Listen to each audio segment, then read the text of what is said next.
Good morning students.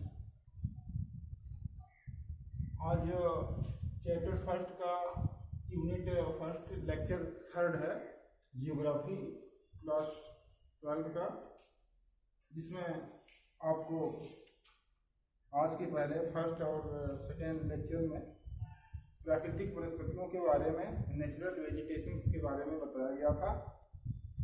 इसमें हम लोग जो है टाइप ऑफ फॉरेस्ट के बारे में पढ़े थे, यानी वनों के प्रकार के बारे में भी पढ़े थे, और क्लाइमेट इफेक्ट ऑफ वेजिटेशंस के बारे में कल हम लोग पढ़े थे। कल के लेक्चर में पढ़े वनस्पति का जलवायु पर प्रभाव और relations of animals to climate vegetations, यानी जलवायु तथा वनस्पति का जीव जंतुओं से रिलेशन क्या है, संबंध क्या है, इसके बारे में अध्ययन। आज हम इम्पोर्टेंस ऑफ फॉरेस्ट का अध्ययन करेंगे, यानी वनों का महत्व। वनों का महत्व जो है वो दो तरह से होता है, डायरेक्ट गेन ऑफ फॉरेस्ट और इनडायरेक्ट गेन ऑफ फॉरेस्ट, यानी वनों का प्रत्यक्ष लाभ और वनों का अप्रत्यक्ष लाभ। तो इतना आज हमको अध्ययन करना है, हम सभी लोगों को।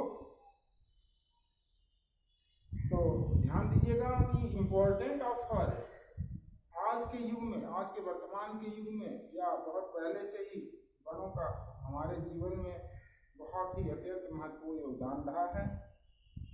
प्राचीन काल से ही, बहुत पुराने समय से ही मानव जीवन वनों पर निर्भर रहा।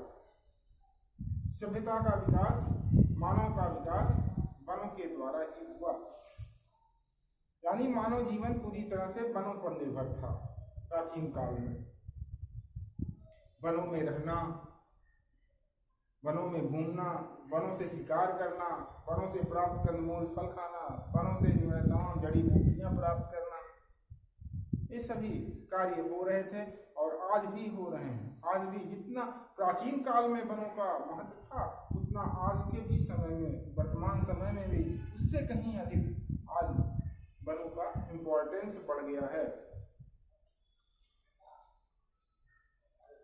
प्राचीन काल में मानव घरों के रूप में वनों को और उसकी पत्तियों को, उसकी पेड़ की पत्तियों को छाल के रूप में और लकड़ियों का प्रयोग घर बनाने के रूप में करता चला आ रहा है आज भी। आगे चलकर वृक्षों की लकड़ियों को ईंधन के रूप में फिर प्रयोग करने लगा, आज भी ईंधन के रूप में प्रयोग होता है। लेकिन आज इमारती लकड़ियां वनों से प्राप्त की जाती हैं। हमारे जो है घर के तमाम लकड़ी वाले फर्नीचर वन पर ही आधारित है। बहुत सारे उद्योग ऐसे हैं जो हमारे वनों पर आधारित है। इसमें प्लाईवुड से लेकर के और तमाम खेल की सामग्रियां भी बनाई जाती हैं वनों की लकड़ियों से। तो इस तरह से वनों की लकड़ियों का उपयोग आज विभिन्न कार्यों में किया जा रहा है और उसका इम्पोर्टेंस बढ़ता चला जा रहा है। तो वनों से हमें बहुत प्रकार के लाभ होते हैं, कई प्रकार के लाभ होते हैं। तो मुख्य रूप से दो प्रकार के वनों के लाभ हैं, मुख्य रूप से। इसमें से प्रत्यक्ष लाभ, यानी डायरेक्ट गेन ऑफ फॉरेस्ट। प्रत्यक्ष लाभ क्या होता है?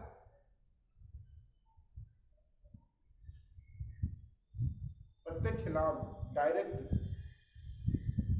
जो वस्तुएं हमें किसी दूसरे माध्यम से ना प्राप्त होकर के सीधे एक दूसरे के संपर्क में आती हैं या प्राप्त होती हैं, इसे हम प्रत्यक्ष लाभ कहते हैं। जैसे हम वनों से लकड़ियां, सूखी लकड़ियां लाए और हम उसका उपयोग अपने चूल्हे में किए, ईंधन के रूप में किए, तो वो हमें प्रत्यक्ष लाभ हुआ।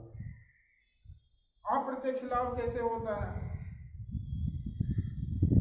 Direct, indirect gain of forest. जैसे कोई हम व्यापारी है या सरकार से हम लकड़ियां प्राप्त किए और वो लकड़ियां फिर फर्नीचर बनी, फिर फर्नीचर जो है फर्नीचर वाले से हम उसको खरीदे। फिलहाल वो वनों पर ही आधारित लकड़ी है, वन से ही प्राप्त हुई है, तो ये इनडायरेक्ट गेन ऑफ फॉरेस्ट है। डायरेक्ट गेन ऑफ फॉरेस्ट में वनों को साफ करके हम कृषि भूमि का विकास हम कर सकते हैं। वनों को साफ करके कृषि भूमि का विकास हम कर सकते हैं। इस तरह से डायरेक्ट हमें लाभ हो रहा है वनों से। वनों की पत्तियों से भूमि उर्वरा शक्ति में वृद्धि होती है। जैसा कि आप जानते हैं कि मिट्टी का जो विकास हुआ तो पेड़ पत्तियों वनस्पतियों के सड़ने गलने से और पहाड़ियों के छोटे छोटे महीन कणों के द्वारा आपस में मिलने से उर्वरा मिट्टी की विकास हुई। वनों से प्राप्त लकड़ी ईंधन का प्रमुख साधन है। अब जैसे पहले ही बताया गया, प्राचीन काल से ही वनों का उपयोग ईंधन के रूप में चलता आ रहा है।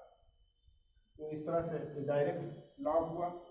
वनों से हमें डायरेक्ट फल प्राप्त होते हैं, कंदमूल फल प्राप्त होते हैं, जड़ी बूटियां डायरेक्ट हमें मिल जाती हैं, लाख गोद जो है, रबर है, रबर की आज बहुत सारी वस्तुएं बन रही, बहुत सारी वस्तुएं, रबर का आज इम्पोर्टेंस बढ़ गया है। वो सब हमें कहाँ से मिले? सब वनों पर से ही, सब वन से मिले। इसलिए वनों का ये महत्व है। प्रत्यक्ष लाभ डायरेक्ट गेन ऑफ फॉरेस्ट है। वनों पर कई प्रकार के आधारित उद्योग हैं, जैसे दिया सलाई बनाना। तो दिया सलाई की जो लकड़ी आती है पतली सी कील, हमें जो है वन लकड़ियों से वृक्षों से प्राप्त होती हैं, और ऐसे तमाम वृक्षों से नहीं उसकी तीलियां बनाई जाती है। बहुत तो मुलायम लकड़ी होती है जो वन से हमें प्राप्त होती है। कागज आज बनता है, जो कागज आप लिखते हैं पढ़ते हैं, कागज वनों पर आधारित उद्योग हैं। दफ्ती हुआ, वनों पर आधारित उद्योग हैं। रेशम, आप जानते हो रेशम पाला जाता है, रेशम के कीट वृक्षों पर, तो उसका भी महत्व है वन का। खेल की बहुत सारी सामग्रियां मिलती हैं, हमें डायरेक्ट लाभ होता है। वनों से प्राकृतिक सौंदर्य बढ़ता है, हमारे देश की खूबसूरती बढ़ती है, हमारे क्षेत्र की खूबसूरती बढ़ती है, और पर्यटन उद्योग को बढ़ावा मिलता है। तो ये वनों के डायरेक्ट लाभ हैं। इनडायरेक्ट गेन ऑफ फॉरेस्ट के अंतर्गत अप्रत्यक्ष लाभ जिसे कहते हैं, ऐसे होता है वनों से। वनों द्वारा वायु में नमी पैदा होती है। वनों द्वारा जो हवाएं चलती हैं उसमें नमी पैदा होती है, जो वर्षा का कारण बनती है। तो सुने ही हो, पढ़े हो, बताया गया है आपको कि वन वर्षा लाने में सहायक है। तो आपने देखा कि कैसे इनडायरेक्ट गेन ऑफ फॉरेस्ट हमारा जो है अप्रत्यक्ष लाभ हम वनों से लेते हैं।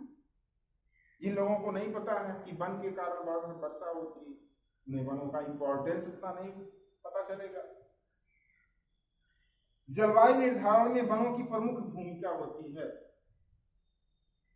जलवायु निर्धारण, अभी अपने ही क्षेत्र से लो, छोटे क्षेत्र पे ले लो, सारी वनस्पतियों को नष्ट कर दो, कोई पेड़ ना रहे। अभी देखिए कितना टेम्परेचर बढ़ जाता है।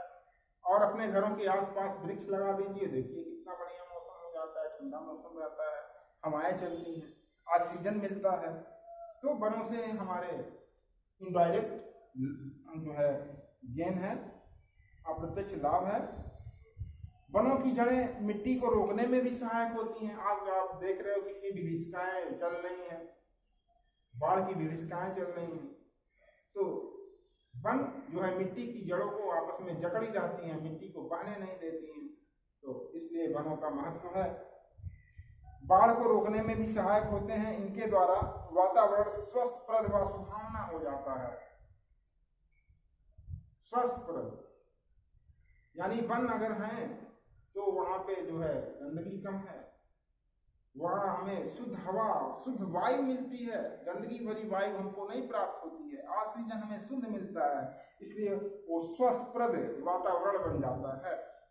तो ये अप्रत्यक्ष लाभ है वनों के। वनों से पर्यावरण का संतुलन बना रहता है।